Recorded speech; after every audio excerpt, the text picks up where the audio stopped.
Our region's business is sponsored by PNC Bank, solutions that help you achieve your goals in life. PNC, leading the way. And by Heffron Tillotson, a history of meticulous wealth management since 1948.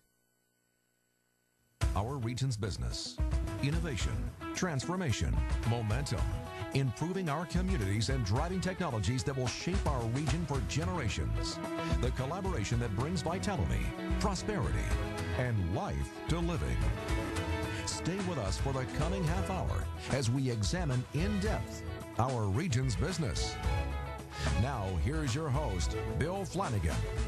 Today on our region's business, the Steel City Flyer seeks to fill an air service gap, plus taking the pulse of our region's small businesses. But first, the impressive impact of Point Park University. The school is literally remaking a portion of downtown Pittsburgh, revitalizing the neighborhood with student housing and new development.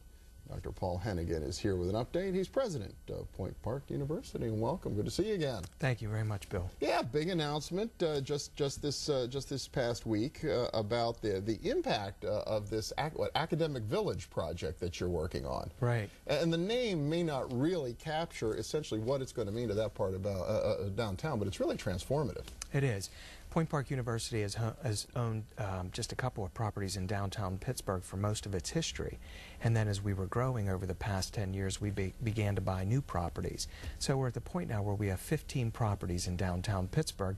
We began to realize the opportunity to create an urban university campus right in downtown Pittsburgh. And so we announced last year the academic village at Point Park University. And that's going to be a significant investment by the time you're done. It will be. Over the life of the project, the next 10 years, the university will invest over $240 million. Wow, so almost $250 million on this thing. Here's one image. I think this is what, looking along today's Wood Street toward the Monongahela River, right? That's right. And that first image had the park at the corner of the boulevard and Wood, and then you just saw the streetscape, and now we're looking at the YMCA building that we now own, that we will convert into an exciting student union on the Boulevard of the Allies. This is another shot of the streetscape on Wood and what that street will look like. And then the capstone of the academic village will be moving the Pittsburgh Playhouse to downtown Pittsburgh right here on Forbes Avenue. And this will be 3 theaters with shows every night of the week. Nice shot of First Avenue at Wood, and just look at that beautiful architecture there. And this is Wood Street again. That's a streetscape project that we'll be starting very soon. A real change from the kind of campus you've had, if you could even call the traditional Point Park experience a campus environment. Most people wouldn't. Just in the middle of the city, right? Yeah, a couple of city buildings. What's happening at Point Park that caused you to create such an ambitious plan? Well, we've had incredible growth as a result of the improvement of our academic output and our academic reputation. We now have 4 schools. We have a nationally recognized Conservatory of Performing Arts. We have a School of Arts and Sciences, a School of Business, and then a brand new School of Communication that is an outgrowth of our regionally recognized Journalism and Mass Communication program. Okay, and that all adds up to what, almost 4,000 students now? It does. This year we'll have close to 4,000 students. An awful lot of them live downtown, which surprised me. We do. We have 6 residence halls.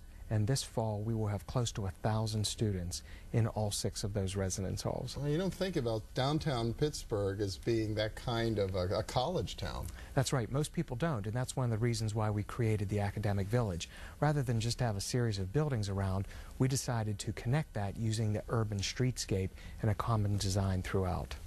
And then you've got, what, the Art Institutes right across the Boulevard of the Allies. That's right. Duquesne University just a few blocks up the hill. It's really quite a concentration of higher education. It is, and then you head all the way out to Oakland as well. So it's one of the things that makes Pittsburgh so special, is all the schools of higher education. I know you commissioned the Pennsylvania Economy League to take a look at the implications of all of this for the regional economy. What did you find?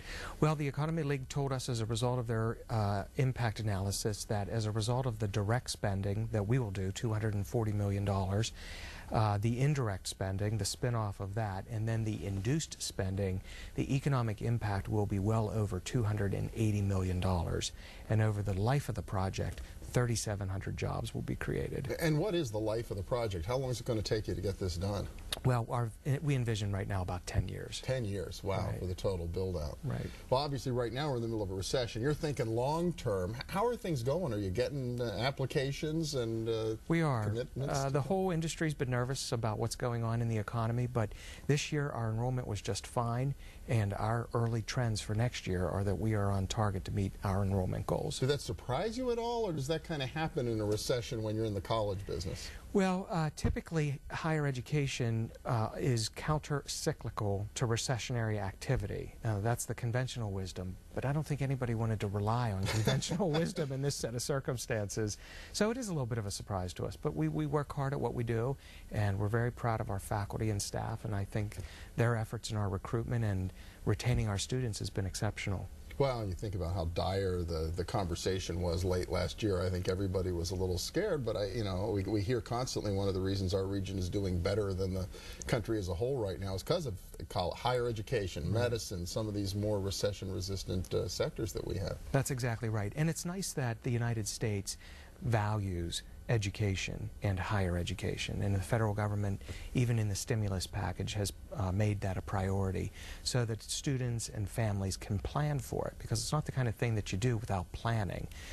Students and parents will often plan at least 2 years for pursuing a college degree. So it was nice that the federal government stepped in and helped to calm a lot of nervous parents, students, and schools. Well, the real practical implications in the stimulus, what? More availability of what, loans and grants Federal for loans, students? federal grants and loans, yes, raising the limits on those loans. So parents that are really now looking at next fall can have some assurance that the money's going to be there if That's they right. need the support. That's right. That's exactly right. Yeah. So it sounds like you're pretty excited in general, but We especially about Point Park. And We what's are, ahead. and we're bullish on downtown revitalization. We think that at this point in time, the people, the organizations, the individuals, the businesses, the city administration, the county administration, the state administration, the Allegheny Conference, all of these groups have come together and share a common vision of what downtown should be. And with everything that's in the pipeline right now, we truly believe that downtown would begin to look and feel differently within 5 years. Wow. It's an exciting time. Hard to be saying that in the middle of a recession, but it's a nice thing to be able to say. Dr. Paul Hennigan from Point Park, thank you so much. Thanks, Bill. Good to see you. Next up, PNC takes the pulse of small business. Stay with us.